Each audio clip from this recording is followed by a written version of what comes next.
It's the Locked On Flyers podcast for Wednesday, September 27th, your daily dose of Flyers news, analysis, and high quality content that is happy for Carson Bjarnason. Yeah, good contract. Very happy for We'll him. talk about his ELC and tonight's preseason matchup against the Isles, plus your mailbag questions, all on today's show. You're Locked On Flyers, your daily podcast on the Philadelphia Flyers. Part of the Locked On Podcast Network, your team every day.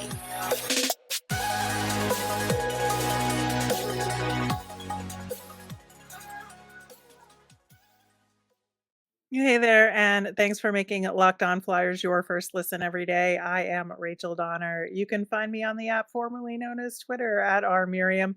I'm here as always with Russ Cohen, who's on all your favorite social media apps at Sportsology.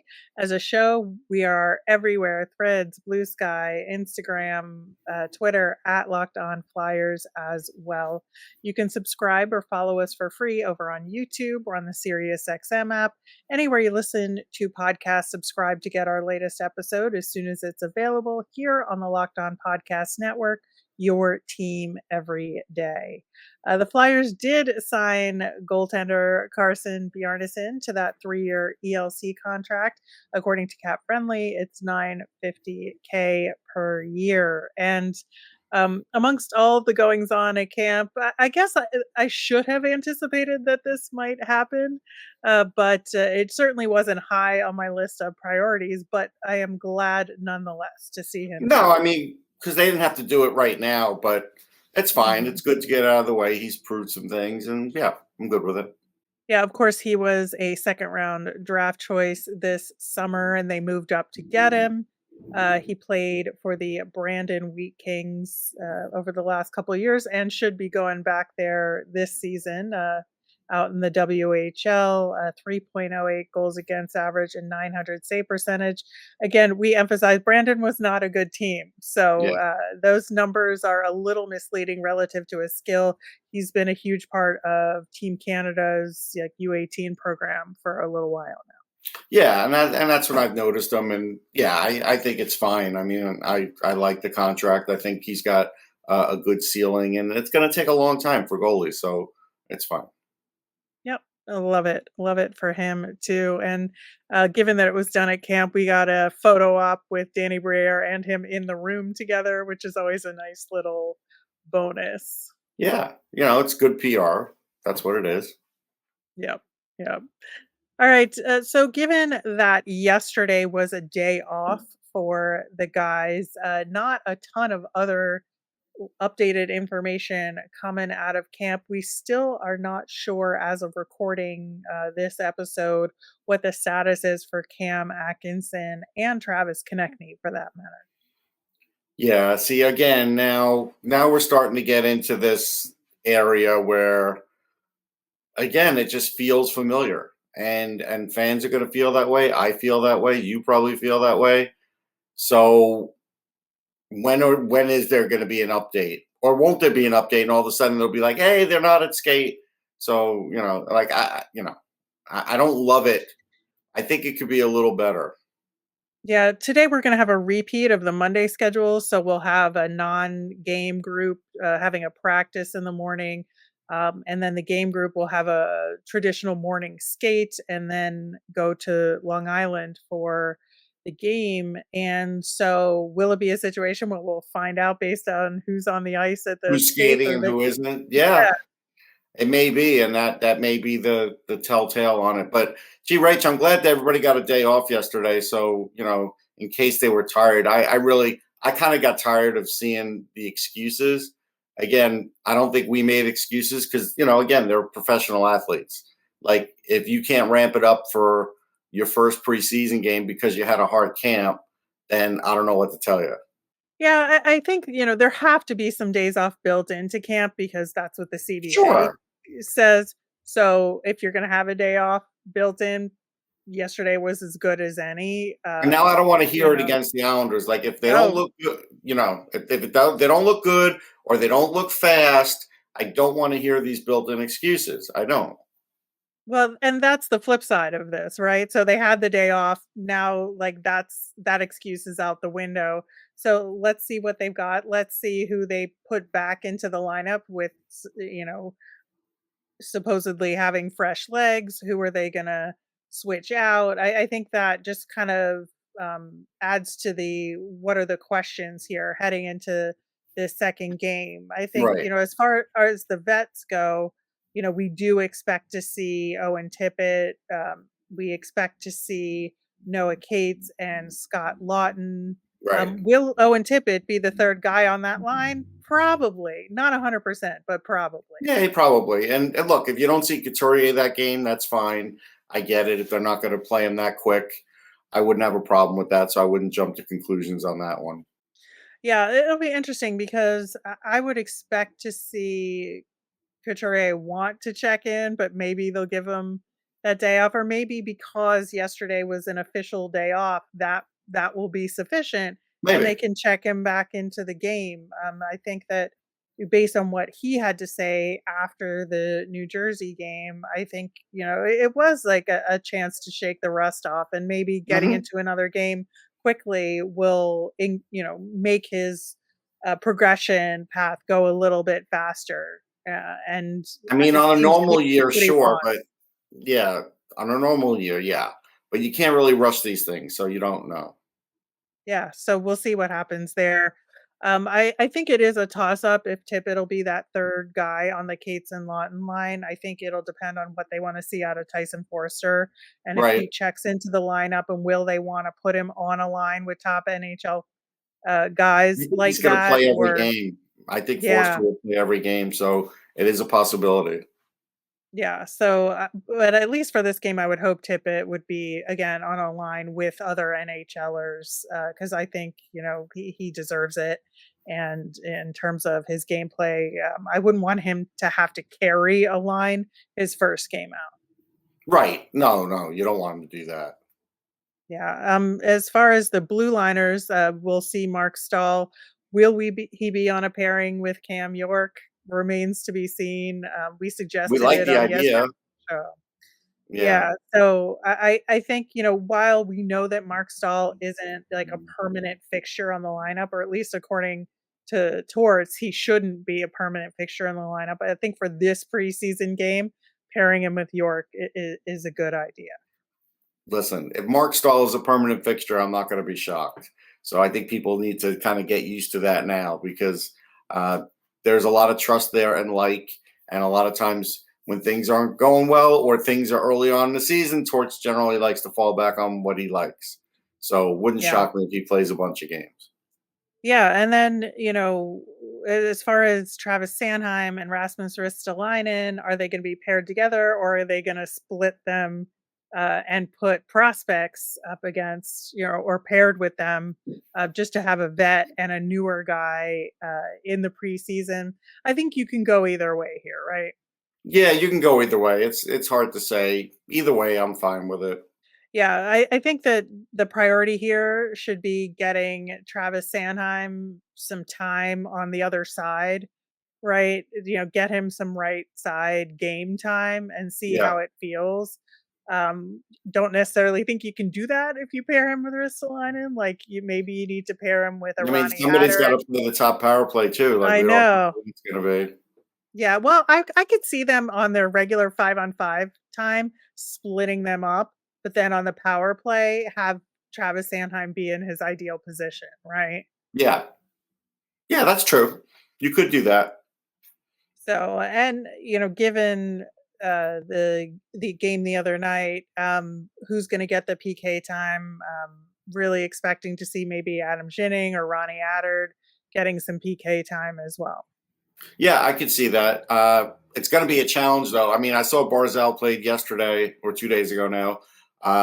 If he plays in this game, like I think he might, because it's a home game, then they're going to have, they got some guys they're going to have to keep up with. So it could be a challenge.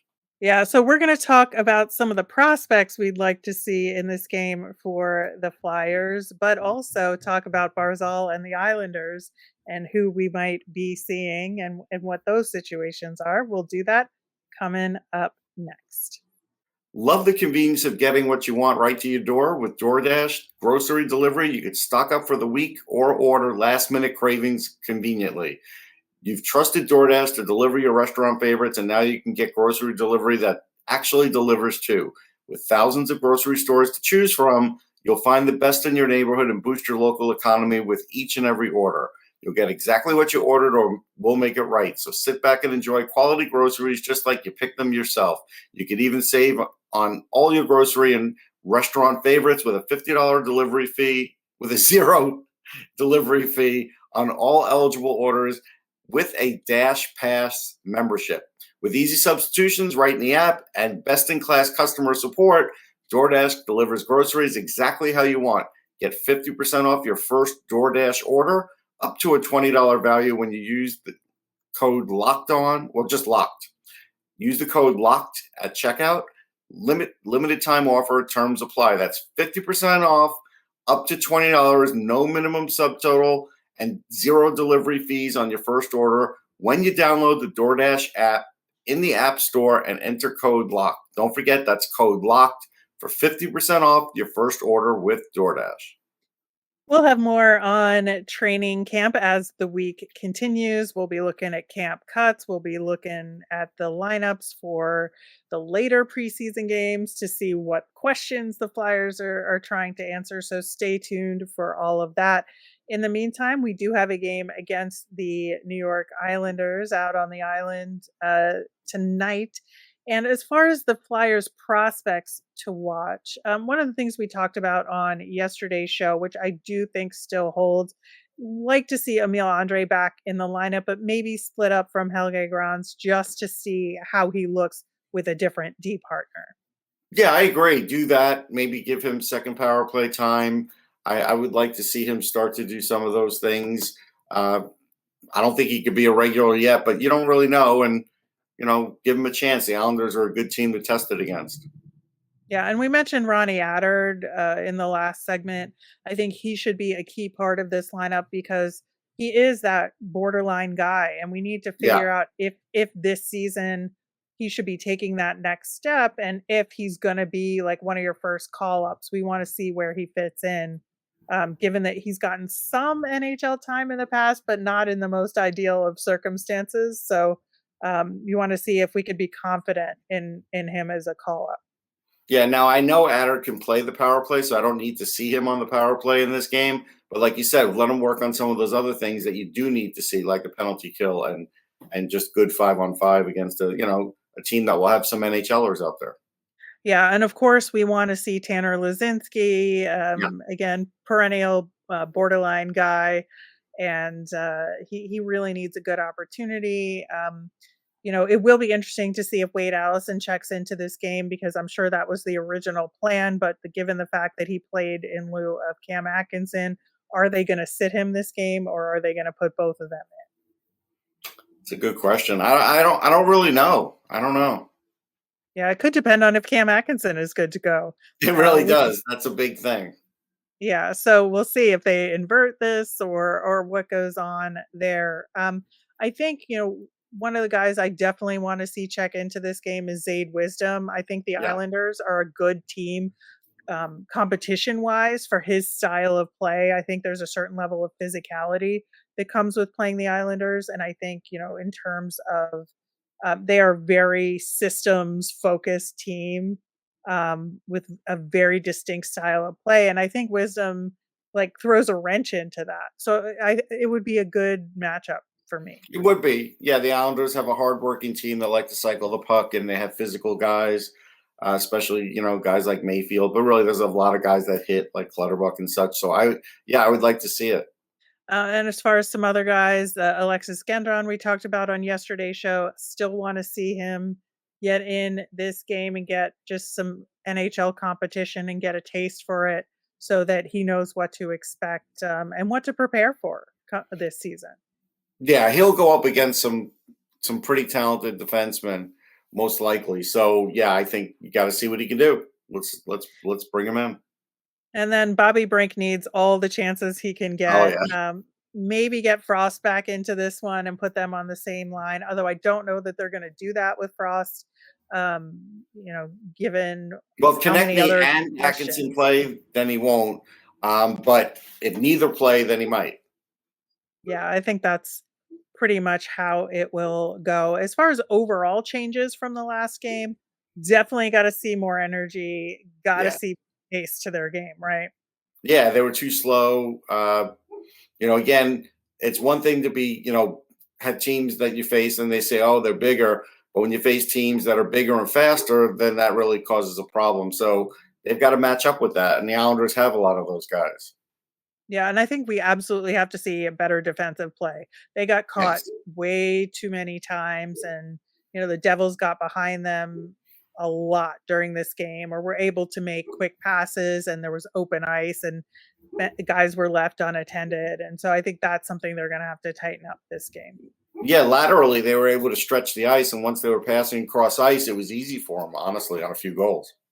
Yeah, and this is something, in the past the Islanders have been able to be successful at against the Flyers, like especially over the last year and a half. And so I would hope that's something they're going to pay attention to make sure like backdoor is covered is and behind the net they don't get too many guys stuck behind the net to leave, net front open. Yeah, that they're Anders Lee could be net front. There's a lot of guys that could Mhm. be real that could really hurt them there. So Dufour is a big guy we'll talk about. So yeah, you got to really somebody's got to clear out the crease. There'll probably have to be Risto in this game. Yeah, and I think, as far as guys who need to play better, Cam York is Oh yeah, high on that list, right? yeah, very high on the list. All right. Well, we are facing those New York Islanders, and they did have a preseason game last night. Wasn't the top of the top. So I would expect to see at home, like you said, we're going to see that top line. We're going to see Holmstrom, we're going to see Barzal, and we're going to see Bo Horvat. Yeah, yeah, oh yeah. I expect to see them all, and with the hometown fans there. So yeah, This is gonna be a challenge. Yeah, and I think the only difference is we'll see Ilya Sorokin in net since Varlamov played in the game last night for them. Good I'm luck not sure scoring on backup wise. Sorokin. Yeah, Yeah, yeah, that's one thing. The Isles have two like real solid goaltenders, so it doesn't really matter who you see. It's going to no. be tough. It's going to be tough either way, and that's the thing. This is where this team really has to show something because you might just get shut out by Sorokin, but again, it's how it happens that it would matter. Yeah, and then the other note is that Jackson Cates signed a PTO with the Isles. Very sad about that. You The know he's Flyers. getting a goal. Like it, there's no doubt he's getting a goal. Well, he did play last night, so we're Mm. not sure if he's going to check into the lineup. You would think they would, just for Yeah, the the fun of optics. it. Hmm. So, and again, he's on a PTO, so he needs all the chances he could get. Would be fun to see them play against each other, but I would much rather have Jackson Cates still in the organization, and that bums me out. Yeah, me too. But they just didn't want him. Yeah, yeah. So, other than that, is there anyone else you think we should keep an eye out on from the Islanders side of things? Yeah, William Dufour. I mean, he had a lot of points last year, like 100 and something points. But he has a big shot. He's a big guy. He's a hard worker. He had over 20 goals, or at least 20 goals in the AHL last year. So this guy, he could score from far away. He could score from close. So you got to really watch him. So that's a guy that you have to watch. And there's going to be like a whole London night get together if Isaiah George plays because you got Barkey and Right. George and Bonk, and they were all on the same team. They all could take the same flight out after this game, going back to Oh London my too. God. Now that would be funny. Yeah, Isaiah George. A lot of people in Islanders land are talking about him and his possibilities, and I think that's a fair assessment. He did play last night, but again, if he's somebody heading back to London, they may just want to put him in for I that think they'll second put him game in as another well one. Yeah, I think they'll give. to see him check in, assuming all is well with him. And if he checks in, he's always going to hit you. So it's a guy who's fast, but he'll also hit you, and so you have to be ready for that. Right, I think so. So it's going to be tough competition against the Islanders, and the Flyers definitely have to step up their game. One other guy we might see is Cole Bardreau, who's an AHL level guy, but was with the Phantoms Yep. back in the day, and now kind of plays in Bridgeport. So Yeah. we'll see if we have a chance to catch up with him as well. Yep. Yep. It's always fun to see old familiar faces. Yeah, absolutely. All right. Well, we have one more segment, and that will be us answering your mailbag questions. We will do that coming up next. So, opening up our Locked On Flyers mailbag today, Ryan just had a roster question, which is good. If you looked at the official roster sheets for these preseason games, they have like 11 billion scratches on them because everybody who's in camp who's not in the lineup is Right. on that list, right? And it's a preseason game. But Ryan wanted to know what the maximum number of healthy scratches can a team have for a game in the regular season. I've been seeing more and more. Like, I don't know, like last year we used to see a ton. So I think it's just the same. I don't think there's a number limitation. It's just a matter of how many guys you have signed and on your active roster. But as far as scratches, I don't think, they're limited to like 2 or 3. We've seen some games where there's more. I think they're technically limited to 3 healthy scratches because above that would be like IR scratches or LTIR scratches. You can have as many as you need. Yeah, well, that's but fair. I should clarify that. That's a good point. But because of LTIR and IR, we do see a lot more than 3 sometimes.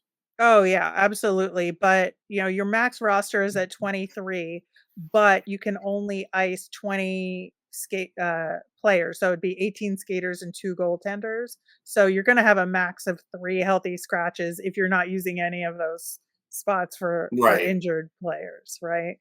But most teams are already using them. Yeah, yeah. So the list will be longer than that, but if everybody's healthy, I believe the answer is 3. Yeah. All right.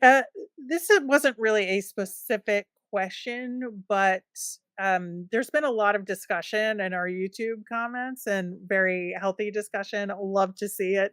Do the Flyers have the worst D in the league right now? I think they do because they don't even have a true number 1. Yeah. They don't have a true number 1. They're going to try and figure out who's a 2, but really they probably have 3 number 3s. Yeah. I can see that being a case right now. I think they have a couple of guys with a good potential to be a number 2. That the Right. question is out there. I think Cam York could be a number 2 if all goes well. I think Right. Travis Sanheim could be a number 2 if things go right. But I don't know that there's anybody else in the system that you can say it is a number 2 or a potential number 2 right now. And there's definitely not a number 1. And we know that. And Ivan Provorov, all faults inclusive, was a number 1.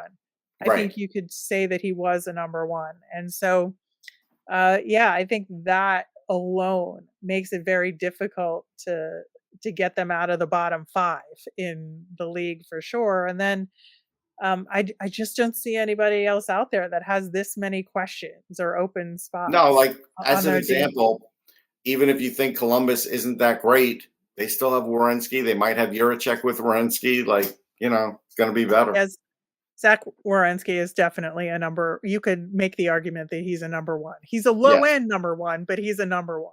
Yeah. So definitely in the division, that's for sure. League wide, I think it remains to be seen with a couple of teams. But I think Even the Blackhawks have Seth Jones. Like, I know. Like Seth Jones, I don't think he's a number 1, but I think people will classify him as a number 1. I don't think he is anymore. Okay, that's fair, but he's more of a number 1 than what the Flyers have. Oh, that's for sure. That's absolutely for sure right now. So keep that conversation going though. And as this season goes, I think we'll have to ask it again, right? Yeah. Oh yeah. And we'll have rankings. We'll have some stats and data to look at. Yeah, absolutely. Ben wants to know, should we be worried about Travis Konecny? Yes, Ben. Have you not been watching the last couple of shows? I'm kidding. Yes, you should be worried. Not for like a big long-term injury, but it just seems like something like a knee or something is possible with a guy like Konecny, and I'm starting to worry about that.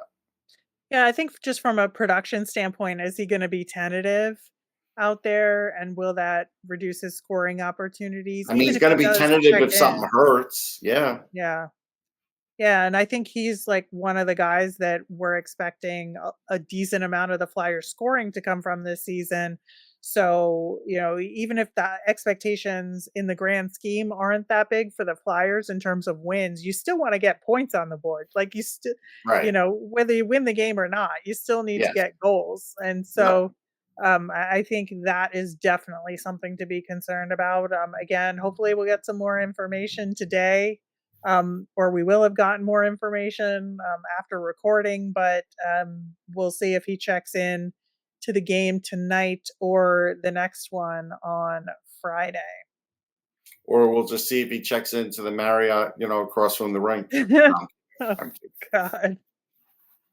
It's not there Rob, anymore. It's there in Elmont now. Just for the Islander fans that may I be know. watching, it was just a joke. That's all. Relax. Yeah, yeah. Robin wants to know, Russ, who's a prospect we should keep an eye on that we haven't heard of yet? Just in general, in the entire league. Um, well, you heard of him a little bit last year at the end of the year, but watch Devin Levi because he's getting thrust into the starting role in Buffalo as a rookie. And so while everybody's talking about Logan Cooley and Adam Fantilli and Connor Bedard, Devin Levi's there too. And if he wins a lot of games as a starting goalie, he's going to be right up there with the Calder too, and could make Buffalo a playoff team. So I think he's a key guy to watch. Yeah, I think that's a real good one. Of course, we'll be talking more about NHL pro level prospects as the season continues, and we'll start digging into draft eligible prospects. Maybe a third to a half of the way into the Oh, I already season. saw a bunch of games this past week in Pittsburgh, probably like 16 games, something like that. So a lot of prospects. And that's a lot of hockey to watch all in one weekend. But you're a pro, Not so weekend. that's No, fine. no, no. It was 4 days, really 4 nights, 5 days. All right. Well, that's a little better then. Yeah. All right, wrapping up today's show. Flyers announced that Gritty is having his own little section, Gritty's Chaos Corner in section 122, a little marketing thing the Flyers are trying this season. So that's where his little stage will be. Where he'll do all his hijinks, and you can sit there and maybe be part of the action. I think that's fun, and I think it's especially if smart because if you didn't want to be a part of the action, but were near Gritty section before that, you still may have gotten hit with popcorn. You didn't feel like it or any yeah. of that stuff. Now you know how to stay away from Gritty. Yeah, but I think it's cool it's on the lower level, so that might Yes, sell some lower level tickets, so you I might. think that's a It's going to be real part of the smart show. thing they're Eventually, doing. my prediction of he and Torts never crossing paths was accurate last year, and I don't believe they've ever crossed paths yet, at least on camera. No, no, I that might be in his contract though, so Yeah, we'll it could be. see. We'll see about that. All right, we will wrap up today. Thanks so much for listening. Of course, on tomorrow's show, we're going to recap the game against the Isles and talk about all the latest from training camp. As a reminder, we always want to hear from you. If you want your question answered on the show, like we did today, you can send us a DM on the app formerly known as Twitter at Locked On Flyers. You can email us at lockedonflyers@gmail.com, or you can comment over on YouTube. I'm Rachel. I'm on Twitter at rmiriam. That's RMIRIAM. I'm Russell, Matt Sportsology, SPORTSOLOGY. Have a great day, everyone.